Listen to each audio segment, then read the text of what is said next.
Ladies and gentlemen, it's election season, and if you haven't really noticed, we're not having load shedding. I wonder why that could be, Ramon. Could it possibly be because the ANC knows stage 6 load shedding is disastrous when it comes through to the polls? I think they do know that. They don't know a lot, but they certainly do know that. So what is Eskom doing? It's burning diesel like there is no tomorrow. In fact, it has surpassed its budget multiple times over the past year, and there are a lot of good cadres making lots of money from selling diesel to Eskom. Unfortunately for Eskom, those gas turbines are not meant to be run continuously. They're meant to be run in an emergency, but for the ANC, the election is an emergency, looking at the poll numbers. Yes, so for those of you who don't actually know how Eskom's fleet works, they have a bunch of coal power stations that don't work. And in backup, just in case those coal turbines suffer some kind of electronical failure, which they do quite frequently, there's these things called diesel turbines. And the diesel turbines are basically like your home generator, only a hell of a lot bigger. The idea behind it is that when you turn a coal power station off for the purposes of maintenance, the diesel turbine keeps the grid active. What they're not meant to do is just run the grid full stop. And unfortunately, at the moment, because the coal fleet's pretty much dead, they're using the gas turbines continuously. So to give you context, this is like having your house, which should be connected to, say, Eskom, running on your Ryobi generator 24/7 whilst you run your fridges and your air fryers and your air conditioners. It's only a matter of time before your generator blows up. Indeed, and thanks to that, Eskom has spent 65 billion rand on diesel in the past 5 years, which a third of that was used just in the final year.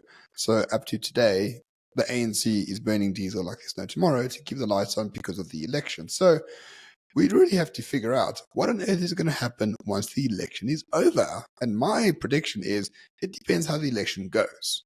If ANC wins, we'll have stage 1 load shedding. If the ANC loses, we'll have stage 13 load shedding. Yes, and for those of you who haven't seen the news as today, this is actually Eskom's own predictions, which is what will the load shedding schedule in winter, which we are now experiencing, look like. And potentially, they're saying we will not get stage 6, because stage 6 just sounds really bad. So they're saying, worst case scenario, you get stage 5, which is so much better, right? I mean, it's a 5 and not a 6. And in the normal course of events, we're going to be expecting around stage 1 to stage 2. But the key here is we are expecting load shedding, although they say in the best case scenario, we won't experience any load shedding. Now, here's the problem, Ramon. The coal fleets either work or they don't. The turbines either work or they don't. They don't just suddenly wake up some morning and just make a policy decision on what level of load shedding is going to be. So why is it that Eskom keeps saying to us, well, load shedding, it's like gender, it's on the spectrum. It's whatever we decide it's going to be today. Well, we know why load shedding has happened in the past is because of coal fleet stopping to work, breakages, breakdowns, as they call it. But Eskom says they've been on a very, very high maintenance schedule, far more than usual over these summer months. And that's why no load shedding has happened. And that's why for Eskom, there won't be much load shedding this year. They are at 61% EAF, which is a lot more than they used to be. They used to be at 54, I think, when under the rate left. They're supposed to be at 65. Energy efficient factor is the term I think it's called. But they are at 61%, which is markedly higher than it was in previous times. So, Byron, I mean, we can be as cynical as possible. Maybe Eskom has actually done its job for the first time in how long? Maybe they have actually done a lot of maintenance. Maybe the coal fleet is performing better than they were before. If that was the case, though, why are they burning so much diesel? It doesn't really add up. And if it was also the case that potentially the green agenda has suddenly kicked in and all that solar that's out there is suddenly going into the grid and improving everything, I still got to ask you the question, why are we burning so much oil and diesel? Seems a bit odd, don't you think? It's extremely odd, but we'll see. I mean, listen, my prediction is if the ANC wins this election, we won't have load shedding. If the ANC loses the election, there'll be stage 13 load shedding for Johnston and Hazen to try and solve. That will be fun. I think that's more than likely. And as we've said on numerous occasions, who the hell would want to steady this ship? Because this isn't a ship that's going to be easy for any individuals to fix. And there are inevitably two ways to fix the ship, right? There's the quick way, burn a shitload of diesel, and then there's the hard way. fix things, maintain it, and actually get it back to operational status. But the question I've got for you, Ramon, is where's the green agenda in all this? Because I don't see it in any of the numbers. No one's factoring it in. No one's saying how the grid is suddenly going to miraculously start producing all this power thanks to the green agenda. And yet we're still told, even today, the new climate bill was signed, we're still told that the green agenda is everything that South Africa needs. But I don't see it in any of the rescue plans. What's your view?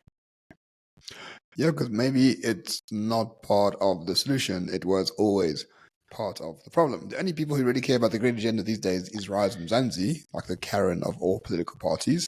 And the only people who care deeply about independent power producers in terms of solar and gas and all the rest of it is the president's brother-in-law, who happens to have 50% of all the contracts with billions of rands. I mean, it's because he's really good at it, not because he's connected, of course.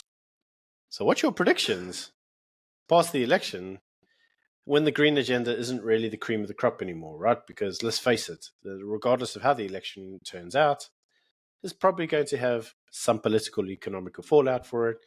And what we may find is that the West is not so inclined to fund South Africa's green agenda anymore. And what's the potential outcome of that? Well, then that's fantastic. Then we'll have small modular reactors all over the country and we'll solve load shedding forever and ever and ever.